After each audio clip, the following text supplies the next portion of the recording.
Kisah Selvanus, seorang prajurit Kopassus I berpangkat komandan pos yang hilang di hutan selama belasan hari demi mencari anak buahnya yang hanyut terbawa arus sungai. Tentara Nasional Indonesia, TNI, mempunyai sejumlah pasukan elit yang disegani oleh militer negara lain. Salah satunya adalah Komando Pasukan Khusus Kopassus, TNI AD. Saat itu Selvanus ditempatkan sebagai komandan pos di Timika yang waktu itu sangat rawan karena keberadaan pentolan Organisasi Papua Merdeka (OPM), Kelly Kwalik dan Tadeus Yogi. Selvanus mendapat pemerintah untuk menggerebek markas OPM yang berjarak 6 hari jalan kaki dari markas Selvanus. Tim mulai berangkat ke lokasi pada bulan Oktober yang juga musim penghujan.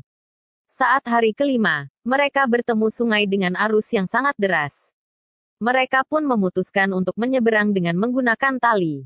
Kebetulan saya jago renang. Jadi ketika saya lihat ada prajurit yang masuk ke pusaran air, saya juga ikut masuk dan menyelam, ucapnya. Namun sampai suatu titik, sungai itu hilang dan menjadi air terjun.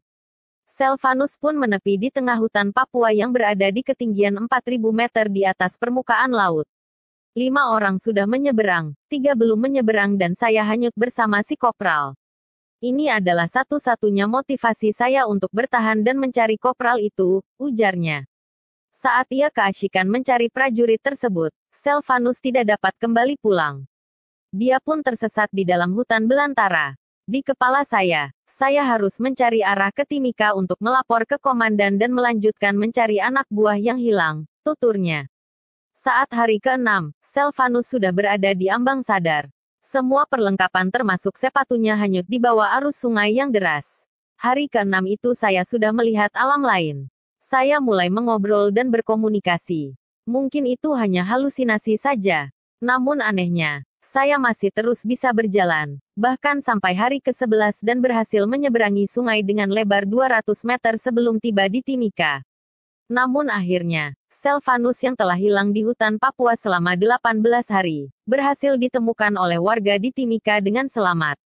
Saat itu saya hanya tinggal tulang berbalut kulit, mata yang terus berputar liar dan telapak kaki yang bengkak akibat tertancap potongan kayu. Dokter yang memeriksa saya saat itu menyatakan bebas dari penyakit malaria dan cacing tambang. Setelah dinyatakan sehat, Selvanus diundang oleh Pangdam Cendrawasih ke Jayapura untuk menikmati makan malam. Anehnya, makanan satu meja itu semua habis saya makan sendiri. Saya makan banyak gitu bukan balas dendam, tapi rupanya ada yang ikut. Tiba-tiba saya ingat bahwa saya selama di hutan memang selalu ditemani 3 orang. Kalau matahari sudah terbenam, satu memijati kaki, satu memijati pundak dan satu lagi berbagi rokok dengan saya.